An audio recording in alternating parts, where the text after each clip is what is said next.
shidan waa ciidayadii waxa ku yaal xabagtii oo nooc kasta leh oo beeyadu ugu mudan tahay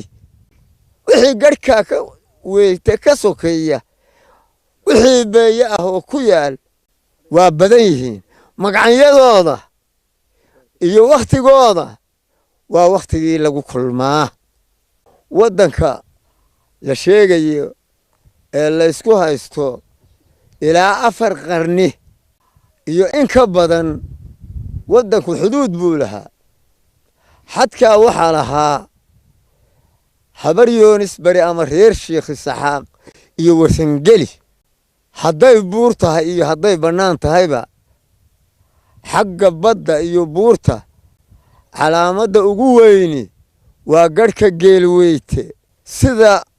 dadku sidaasuu u wada yaqaan ninkii wax ka beddela ilaahay buu beenu sheegay mar hore iyo mar dambe annagu waxaanu leenahay nabadgelyo nabadgelyo halkan waxaanu xafladan aanu ka balaabaynaa yacniga xaqiiqada ka jirta shidan iyo ilaa geelweyte ka jirta baanu halkan ka bayaaminaynaa saaka waxay ku tahay dadku dad cusub oo la keenay maaha oo yacniga dib loo abuuray maaha laakiin dadkaa wuxuu yahay mid shalay iyo dad aan ka dambaynin dagaalkii aan ka hor aan cidiba ka joogin baa meesha maraya waxaanu u caddaynaynaa dadka islaamka ah iyo dadka saaka yacniga duulimaadka wada iyo xukuumadda somalilan waxaanu u caddaynaynaa in nala ku hayaa gardarra maxdi ah oo aan saaka yacniga sinaba looga nuuxsan karin baanu u caddaynaynaa xadka yagu maaha mid cayaar ku jira iyo beenbeen maaha iyo mid la iska yiri maaha xadka yagu waa mid saakani qarniyo badan soo jiray waa mid maxamuud cali shire iyo aabbihii iyo cali shire waa mid la wada ogaa garhkaa geelweytaa noo xadahaa nimankaasu waa soo guureenoo waxay nagu haystaan shidan bay nagu haystaanoo beeyadii sidaa beeyadii iyo xabagtii iyo xijiyadiiba ay ku yaalleen bay nagu haystaan waxaannu caalamka u sheegaynaa nimankaa gardarradooda inay nimankaas niman gardarro iyo na soo gardarraysay oo maagayaan baanu dadka u caddaynaynaa iyagana waxaannu leenahay ku noqda dalkiina oo dalka yaga nooga baxa oo ku dhammaantiin oo nooga baxa dalka yaga oo dalka idinkaa kala gooya waa og tihiin dabablehe gaadiid aanu leenahay iyo nim aanu leenahay bari uma maro boosaasa ma qabanno dhulka dekeduu jiraan ma qabanno waad og tihiin melba kii halkaa maraba xabad baa la tagta waxaannu aadin leenahay nooga baxa dalka yaga intaa waxaan ku sii darayaa oo ii sii weheliya nabadgelyana annagu nabadgelyo baannu haynaa aan shuruudi ku xidhnayn haddaannu nahay nimankaa saakayaan iyo habar yoonis haddii aannu helayno nabadgelyo aan shuruud lahayn oo shuruudi ku xidhnayn baannu haynaa waa wada hadlaynaa dalka haddaan naga garaysaan waa ka dhaqaaqaynaa haddaannu garaynana dee waaba la arki doonaayo saaka yacni waxay leed waa la arki doonaa laakiin xabaddiinaana nagastaas dalka yagana nooga baxa xabaddiina naga joojiya waayeelkii hore siduu sheegay oo iga horreeyey annaga iyo reerkaa warsangeli waxaannu leenahay xad muslimka dalka yaqaanaa oo dhan wada yaqaano oo la yidhaahdo geelweyte ilaa intii ilaahay meesha nagu abuuray xadkayagu waxaa bartaa hadda meeshaannu isku haysannaa waa annaga dhinacayagii waa shidan sida odayaasha iga horreeyey sheegeen waxaa ku yaalla beeyadiibaa ku taalla waa dal aannu annagu leenahay waxaannu leenahay wiilasha ka hadlaya hargeysa oo le waa nala gardarayey ama le dhul baannu leenahay adeer annagu nabad baannu haynaa halkaana annagaa iska leh sidaa odayga iga horreeye sheegay haddaad garu yeelato waa kaaga tegaynaa nabadgelyadana adaa diiday waa la ogaa waa tii gobolka aynu isugu nimi waa annagii dhulka dhignay nabadgelyadoo halkaasay naga taalla waa adinkii ka kacoo yidhi ma aqbalayno jamaal halka waa yimi jamaalo waxaad halka sii samaysay dee gabadhan baa koog dabeedna hargeysaad tagto waad ka hadashay walaalkaana waad u sii dhibto isna xalay buu hadlay haddaa colaad wax ku helaysaan dee idinkaydii taallaa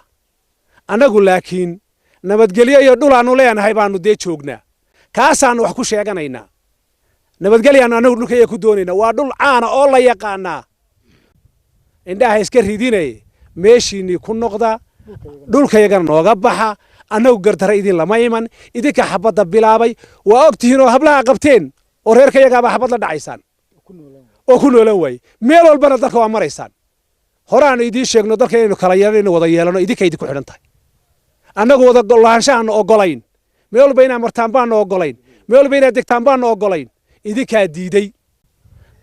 dabablehe qofna ma dhaafo waad maqlaysa odayaasha qof ma dhaafo gaadhiga dhaafo waa xabad idinna meel walba waa mubax baa u tihiin warnimayow nabaddu maanta idinka idinku xidhan tahay colaadduna idinka idinku xidhan tahay annagu dalka haddaynu nabadnay meel laydinma diidin idinkaa diidataan maanta idinka yeeli mayno idinkama aqbalayno maanta ama waa wada yeelanaa dalka baa kala yeelanaynaa taladuna idinka xaggiinay taallaa nabaddaannu haynaa waxwadalaanshahaannu haynaa walaalnimadaannu haynaa intaba idinkaa laydinka waayey hadallada aanu maanta u nimi waxaa kallifay ninkii gardaraa ayaa haddana miidhiyaa taagan oo wax sheegaya nin gardaranoo waxaad sheegayso gunta waa la gaadhayaaye adigu ha gar waayin colaaddu waxay ka timi gardarro rasmi ah oo lagu bilaabay ilaa iyo hargeysa ilaa iyo ka shishow aad mushaaxdaan annaguna aannu ku xidhnaanno wixii garhka geelweyte xagga ka soo xiga halkaa iyadoo taagan ayaaba garhkiina timaadeen oo naga sheegateen hadalkaasu hadal maanta la qaadan waayey buu noqday waxaa ka sii daray ninka xildhibaanka iyo guddoomiyahaas labaad u ah waddani ina jaamac xamuud baa halka yimi erguu noogu yimi ergadii uu noogu yimi wuxuu yidhi haddaan shidan laga bixin nuux cumar nabad qaadan maayo carabkiisuu ka yidhi waxaannu nidhi adeertaasu dow maaha haddaad erga tahay oo weliba aad tahay waddani dee dadka isu soo jiidoo heshiisii halkiisii buu ku adkaystay wuxuu yidhi shidan oo laga baxo mooyaane isaga iyo nin sheegta suldaan oo war muxuu ahaa gacma yare labadaa nin markaannu herge u tagnay oo aannu isugu nimi gobolka waxay yidhaahdeen haddaan shidan laga bixin nuux cumar qaadan maayo nabadgelyo xabaddiina way bilaabeen way ku laayeen dadkii maantana halkaasay taagan tahay welina meeshuu joogo garan maayo hargeysuu waxaa ka shubaya hargeysa ma lihidaan waxaad leedahay wixii xadkaa xaggaa ka xiga haddaad kuu dhadhami weyday waxaynu ku wada hadallay labadeenna waxaad tidhi waddanina waa ahay waddanina dad bay doonaysaa dee sidaa yeela waxaan ku idhi waddani baan ahay miyaad dalkayaga ku dhacaysaa dee waddani haddaad tahay dadka isu jiidoo dalkayagana noo daa baan anigu ku idhi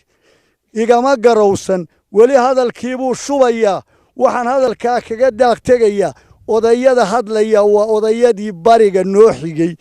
oo yiqiin xuduudka oo ilaa maalintii ilaa habargar xajis meesha joogay xuduudkayagii tallaabo kama oggolin xuduudkaa wixii ka soo xiga galbeed wax alla waxaannu kaaga oggol lahay ma jiraan wixii xaggaa ka xigana waxba kama rabno hadalladii adiga iyo gacma yareen tidhaahdeenna xabadday rideen wayna socotaa walaalkaana xalay waa maqlaynay ina jaamac xamuudkii kale nabadgelyana waa doonaynaa wasiirkiina nala ballamayna waa sugaynaa waxaannu leenahay wasiir soo dhaqso bal inta ay yarahe dhiiggu aanu aad u badan wasiirkaannu annagu waxaannu leenahay wasiir amarkaagii baannu ku taagannaye soo dhaqso bal intaan dhiig dambe daadan dagaallo badan baa la soo maray heshiiskii ugu dambeeyey ee dalka gobolka laga saxeexay ee waayeelladii qaybi ka nooshahay warsangeli xad baannu lahayn xadkii qoraalkii waa yaallaa gardarraduna ma wanaagsana iyagaana dagaalkan bilaabay dalkayagii bayna raggii ku laayeen isna waxaannu oggol lahay kaa ay ku laayeen inaannu nabadgelyaannu ugu baaqnay 35 joor annagoo dalka badbaadinaynaa waxa kaloo dhacday in Puntland ay noo adeegsadeen kana soo qaateen ayna ka hadashay dawladda Soomaaliland aanay ka jawaabin oo saraakiil Puntland noo ka hanjabtay oo ka joogto oo hubkii la keenay oo shacabkayagii lagu laynayo oo ay u adeegsadeen baanu caddaynaynaa taana waxaanu ogolahay weliba annagu aanu ku baaqaynaa nabadgelyo taa iyadoo ay Puntland noo ogolay ay Puntland ka hadashay Somalilandna aanay u jawaabin taana waxaanu leenahay Somaliland waxa ka qabato Puntland taa u shicibkeedii ee isku diraysa ee hubka ugu soo dhiibaysa qaybo ka mida waa run warsangelida wuxuu ahaa Somaliland hadduu si hadda Puntland noo adeegsaday dee waa iska celinaynaa annana Somaliland baanu nahay dhulkana waa kala leenahay dee Nuux Cumar Mirshuuba yaallaa hadday bari degi jireen oo waanu wada degnaayo xergaabaanu wada degannahay midhishaanu wada degannahay meel walba beer mid waa ku leeyahay dabablahay beer ina jaamaxa midna dabablahay iyo bir xamar oo de Muuse Ismaaciil de aanuba ku haysa buuba degan yahay deegaanka haddii warsangeli Nuux Cumar deeshidan degi jiray dee reer guuraagu waa wada degi jiray laakiinse waxa leh waa dal aanu leenahay dhirtii ku taala ina hadraawi awowgiina leeyahay sidaa odayadu ka soo sheekeeyeen dhacdooyinka ka dhacaya deegaanka la isku hayo oo wixii ka sokeeya geelweyte nala ku haysto malaha waxa ka markhaantiya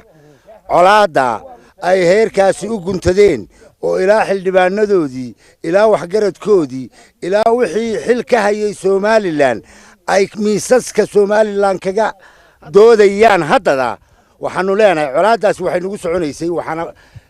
ilaa iyo 2001 ilaa 2001 hadalkaas waa soconay dhulka aanu isku haysanay inta nabadgelyadaanu baadi doon u ahayn waxaanu leenahay sida odayadu sheegeen sharci aan been ahayn oo waqti dhow ahayn oo la isla yaqaan oo sumadaysan baanu anagu hayna adduunyadana dadku waa kala baxaa labay mid tahay hadaba dagaalku ka kaan maayo shidan iyo geelweyte iyo haddaa colaadu guntateen waxaanu leenahay annagu ma jecelin nabadgelyaanu ku baaqaynaa haddaase diidaan noqon mayso in halkaa la isku haystay bannaanku u soo boodaya waxayna noqonay mar haddii macaanka la diido in qawaraarka la wada dhadhamiyo annagu waxaanu garanaynaa dhibaatada waxa ay leedahay dagaalku wuxuu leeyahay haddada oo aynu dagaalamayno jiida oo dhan waxa yaal heeri ina jaamac xaamud baa markhaanti ka ah dababluhu tegey waa u soo hoyday waa ku soo alla baryey cid eegtay ma jirin annagana gabar yar waa ogtiin wiil baa gaari lagala degay meesha la yidhaahdo xingalool waa la isugu tegey baryootan waxa ku soo furfuray wiil uu abtuu yahay keligii ilmaadeerayaal laba isma qaadayso inaynu xabad ka wadno xagga oo rasaasta annaga nala dhaafiyo guryaha iyaga nala mariyo iyo inaynu wada suuroobi mayso laba mid keena ama nabad baanu haynaa nabad keena ama colaada ku wada waa nala colaada markaa qaadano maamulada waxaan leeyahay warso Puntland dagaalka hadda waa ku jirtaa tiknikadeedii baa joogta ciidanka dagaalamaya waa ciidankii Puntland waa saraakiil si qarannimo u kala amar qaadanaya waxaanu leenahay Somaliland annagu haddaa isku kaayo eegtaan Puntland iyo heerka waxaanu aaminsanahay inaanan har ula bayrayn